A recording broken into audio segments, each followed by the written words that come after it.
They are facing conviction. They are facing conviction. There are some people in your lives that are facing conviction at this time. They are being convicted for the things that they have said or thought or tried to conspire when it comes to you. Yes, even the enemies can be convicted. Every time they see a picture of you, that is conviction. Every time they hear your name, that is conviction. Every time they have to look or see that you are still winning and accomplishing your goals and your dreams and your lives, that is conviction. You convict the enemy every time you succeed. You convict them. Why? Because the Most High God will show them who's truly in charge when it comes to you. If you are a true believer and you are truly walking by faith, and you know that no weapon formed against you shall prosper, and you know that you believe in the Most High God, there is no one higher than Him. No one or nothing. No matter how hard some people try to be, they will never. And for some of you guys, they are facing conviction. There are some people really going through some things in their lives, and they're acting like they're not. They're not showing it. But you'd be surprised to know what they're actually going through. They are being convicted. Every time they had to say something that was negative against you in your name, and the Most High God showed them other than what they believed. There's some people that believe some things about you, some hateful, some nasty, some mean things. There's some people that have said some hateful, some nasty, and some mean things about you. Yes, they done talked about you. They done ran your name in and out of the streets and all through the mud. You was the talk of the town. You was the one everybody has something to say about. You. And every time you succeed, you are convicting them, thus saith the Lord. Do you think the enemy wants you to succeed? Do you think that the enemy wants to be convicted? Wants to really have to sit down and think about their self and the things that they have thought and they have said and they have done when it comes to you? When it comes to you.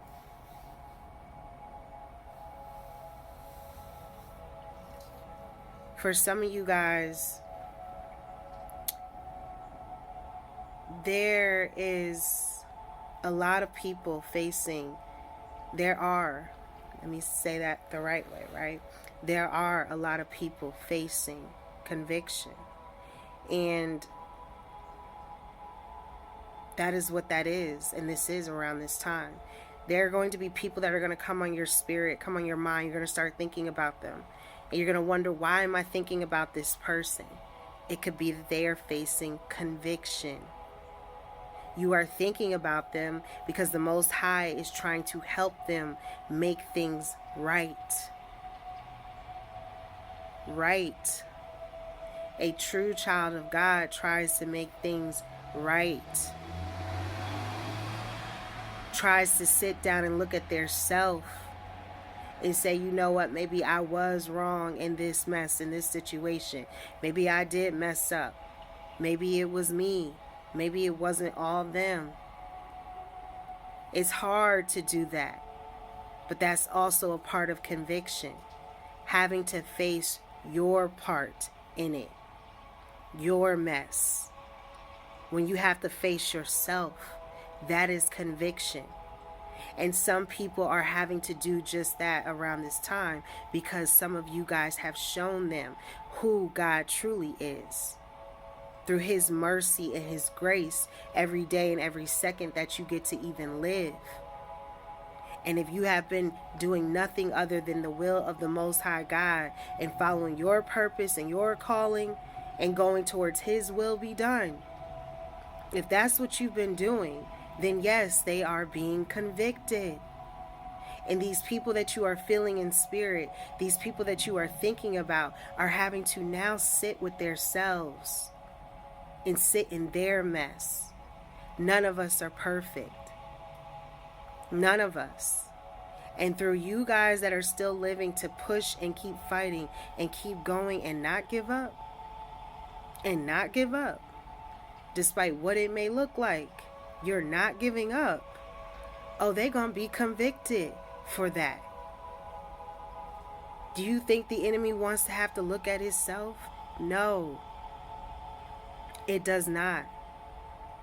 Because when you look at yourself, you have to see the ugly parts of you as well. The ugly parts. Childhood. Thank you, Spirit. There could be something about someone's childhood. There could be something that happened in your childhood. Maybe this is an ugly part. Maybe this is something you don't like to think about. Maybe this is something that is like, it happened, but you don't want to think about it. It could be childhood. It could be something from when you were young. There could be something here about take advantage. This message is not for everyone. Someone may have taken advantage of someone when they were young or when they were a child. I am hearing molestation. Thank you, Spirit. This could be something about someone that was molested as a child. There's a part of you that hasn't gone away. I'm hearing stuck. Thank you, Spirit. Stuck. There's a part of you that hasn't gone away from this part of you when you were a child. And if someone has been affected or someone has been inappropriately touched or, molested,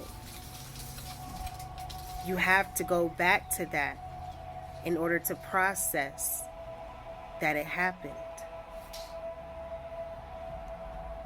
Who wants to relive those things? So who tries to really heal from that? Some of us have to go back to those painful things to try to heal from them. And a lot of these painful things that have happened to some of you were when you were children, when you were a child. Not everyone went through molestation, but a lot of people have, and they don't talk about it. Some people have been raped. Some people have been shot at. Some people have been stabbed. Some people have had to go through health issues day in and day in, not knowing when it would stop. Some people.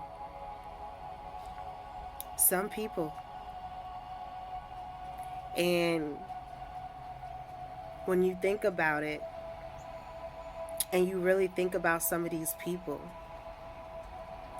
and how some of these people were people that you would never think would despise you so much, would not like you so much. These are the same people that you thought would be the first people to praise you, be the first people to come running. Where are those people?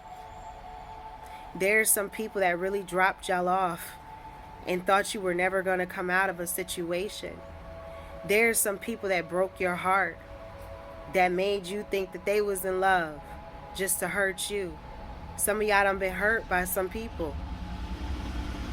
When it comes to relationships, when it comes to feeling second best, when it comes to not feeling like you are number one.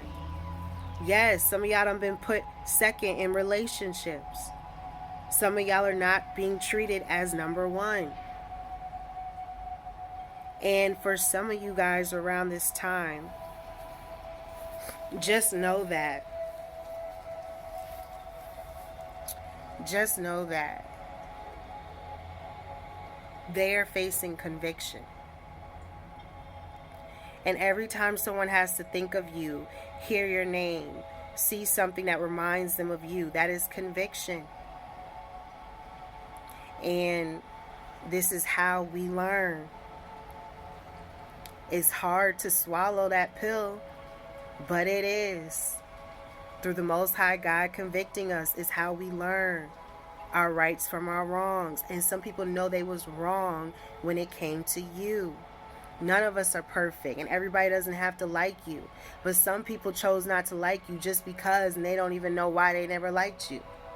They listened to other people as to why they couldn't like you, only to know now and wish that they could have liked you. Why they didn't like you. What was wrong with you? Because of other people. Some of you guys have been lied on, talked about, name thrown all around. Even if you didn't do it, you was the one that did it. Even if you was innocent, no, you was guilty. It didn't matter who or what or who thought of it. If it was you, it was you. If it was your name, you had to do it. You had to be it. You had to be this way. There just had to be something wrong with you. That is how some people were looking at you guys. That is how some people felt. Some people felt like you guys were like the bottom of the shoe. Some people really thought they was better than thou. How could God raise you? How could God work through you? How could God have you save your life? You the last one they would have thought. You the last one they would have chose. They would have never chose you. That's how much they don't care. But it says in the song with Kirk Franklin, it's something about the name Jesus. And I remember very, very well when he said, every knee has got to bow. Every knee. And that you don't have to wait until the fire comes. You can lift your hands and praise him right now. There's some people that are going to be praising the name Jesus because of you. There's some